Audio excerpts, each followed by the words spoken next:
intestinal fortitude and has come back to get within about a length and a half of the winner. And I fancy Lucy Lightfoot to get third just ahead of Johnny Waits here. It's 8-2 in a photo. Judge having a look at third. OK, Brett, thank you. Now, Albion Park race number 9. Thanks a lot, Michelle. Just prior to that Launceston race, we were speaking to Noel about the diabetes issue and the healthy food, exercise and the like. You were just alluding to this brochure here, and we're talking about how so many people can have diabetes and are unaware of it. A checklist here on the brochure can sort of enlighten a lot of people. Absolutely. Well, we've actually got about 10 questions here, and if you like, I'm happy to run through them. The first question is, are you over 40 years of age? Next, are you overweight? Next, do you belong to a group that has a high risk of diabetes? Example, Aboriginal, Polynesian, Indian, Maltese. Next, does anybody closely related to you have diabetes, like a mother or father? It is hereditary. Have any of your children, in the case of women of course, had a birth weight of 4.5 kilos or more? And the more common questions of very thirsty, frequent urination, unexplained weight loss, blurred vision and extreme tiredness. I guess those last 5 issues are the ones that really a person can tell themselves whether, hey, something is wrong. Well, not really, because you know if you're over 40 and overweight, you know if your mother's got diabetes, you know if you're one of those particular type of group. So it's enough to be overweight and over 40 to go and have a check.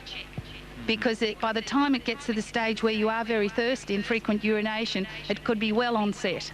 So in a lot of cases, people can be just on tablets alone or even on diet alone. Very few. It's only about 15% that are actually on injection. Well, it's great to see the involvement of your line of business involved here at the races, making so many people who I guess are candidates for these type of problems. So thanks for joining us and enlightening a few people out there in the clubs and tabs tonight. Great. Thanks very much for having me. Thank you.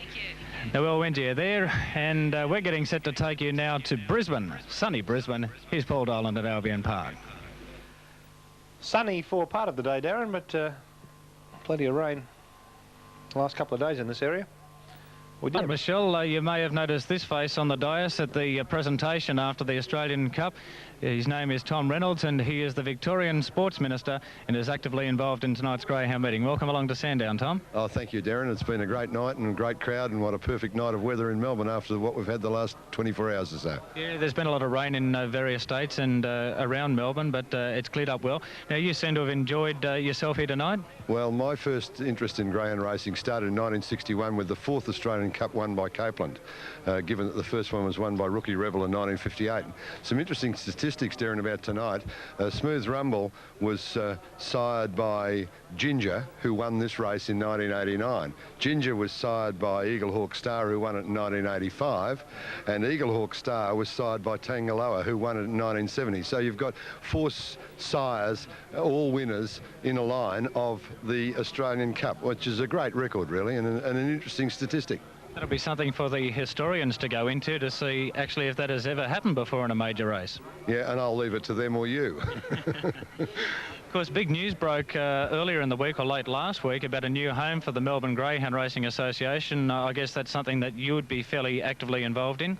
At a small distance, because whilst greyhound racing is a love of mine, but as Sports Minister I want to facilitate them, having lost the Olympic Park complex to race in, for them to now go to the northern suburbs. We've found that 85% of the crowd that went to Olympic Park goes to there alone, doesn't come down here to the south of Melbourne to Sandown Park, and vice versa. 85% here doesn't go to Olympic Park. So now that'll enable greyhound racing to be split either end of Melbourne, which is the ideal mix, and I'm great and pleased. It's great for greyhound racing, and I'm very pleased that that's happening.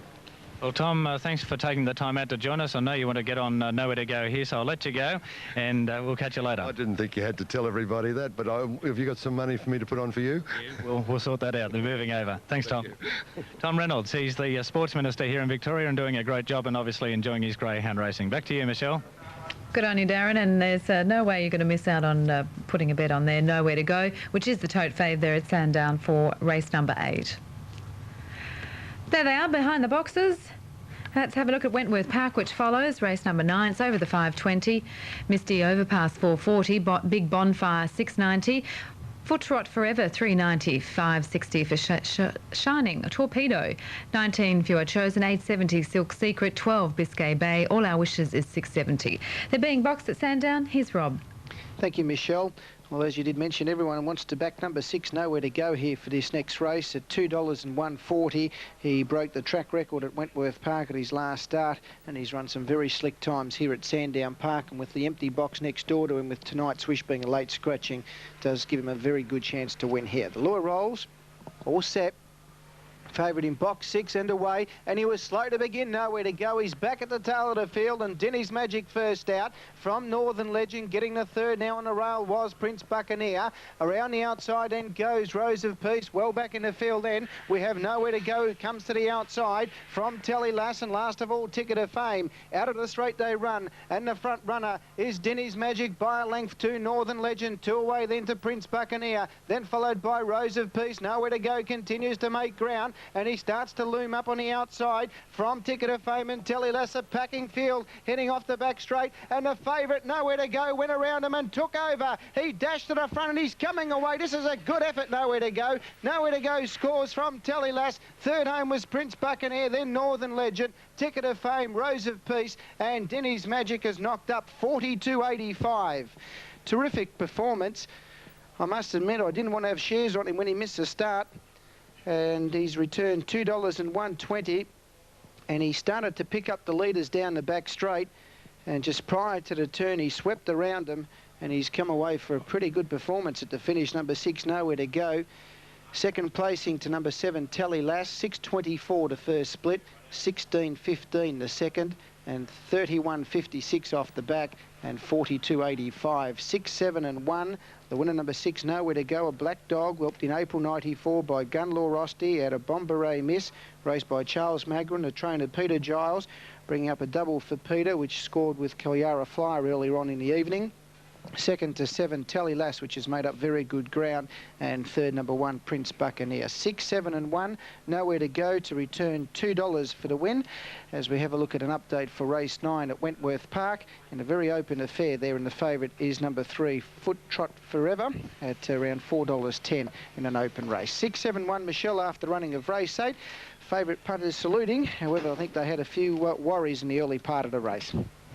Was in the state of Victoria, who's standing alongside of me. His name is Jason Thompson, and he puts the polish on that dynamic sprinter, Awesome Assassin. Great to see him win a race here again tonight, Jason. Yeah, he went well tonight. He didn't have much luck last week, but he certainly atoned for that tonight. He spotted Wiley Boy a fair margin down the back and just went straight past him and ran the time of 30.02. I guess this track must be a little bit on the slow side tonight. Yeah, I don't think it's as good as what it has been the last couple of weeks. I mean, Smooth Rumble, he ran 29.94 with a clear run last week. He's ran 30 dead tonight. And My Blake he had a checkered run early, and once he negotiated and got himself up to second, he didn't get into much trouble, and he's run 30.02, and most of his previous runs he has broken 30 seconds. So I don't think it's all that quick tonight. And Steve Kavanagh staying with you, is he? Yeah, he's staying down with us at Darren McDonald's place. So it was great to see Steve win, and it's been a big night. Where's the party on it? Oh, well, that'll be up to Steve. Now yourself, Jason, how old are you now? I'm 28 tomorrow. Birthday tomorrow, so. Well, happy birthday. That's a double reason for celebrations tonight. Now, how long have you been training? Around about 7 years I've held a public trainer's licence for. I've sort of scaled down. Probably for the last year I've only had virtually just Awesome Assassin in work. Previous to that I had up to I think 12 dogs at one stage, but I've scaled right down, and really enjoying it a lot more now with only just the one dog, and he's a good dog to train. And the dogs you have had, how do you rate Awesome Assassin? He's by far the quickest dog I've ever had. As far as success with dogs, I mean, it'd definitely be Light of Fire. He was a great dog to me. He won a Silver Chief, he won a Terralgan Cup, he won a Melbourne Cup, so he was just a great dog, and it was just a shame people probably didn't ever see the best of the dog because he broke down. I think he wasn't even 2.5 years old when he broke down, and to win what he won in that short space of time, I think he only raced for 8 months. He certainly was a great dog. Really was. All right, Jason. Well, good luck with Awesome Assassin. Where will his next start be? I'm going to take him to Bulleye for, I think it's a gold plate. That's Wednesday week. I'll take him up and trial him around Bulli Friday. And yeah, he really goes well on half circle track, so looking forward to it. All right, thanks for your time, Jason. Thank you. Jason Thompson, great young trainer, puts the polish on Awesome Assassin, and Bulli racegoers, watch out, he's Bulli bound. Thanks, Michelle. And happy birthday there to Jason Thompson for tomorrow. Angle Park now.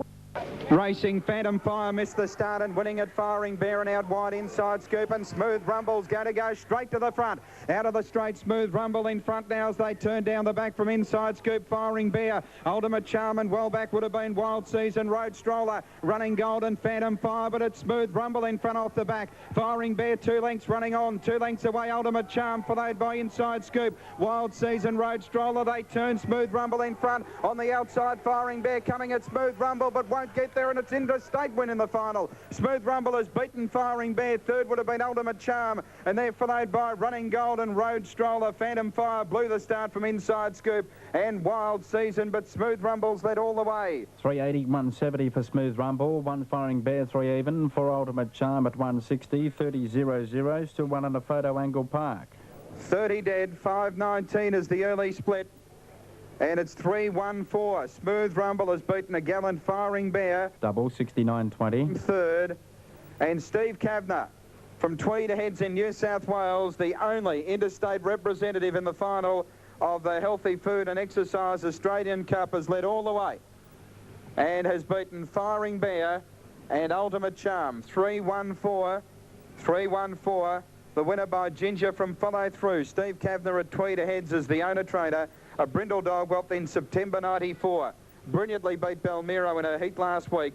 And with the favourite Phantom Fire blowing the start from the 5, he was able to lead and lead clearly.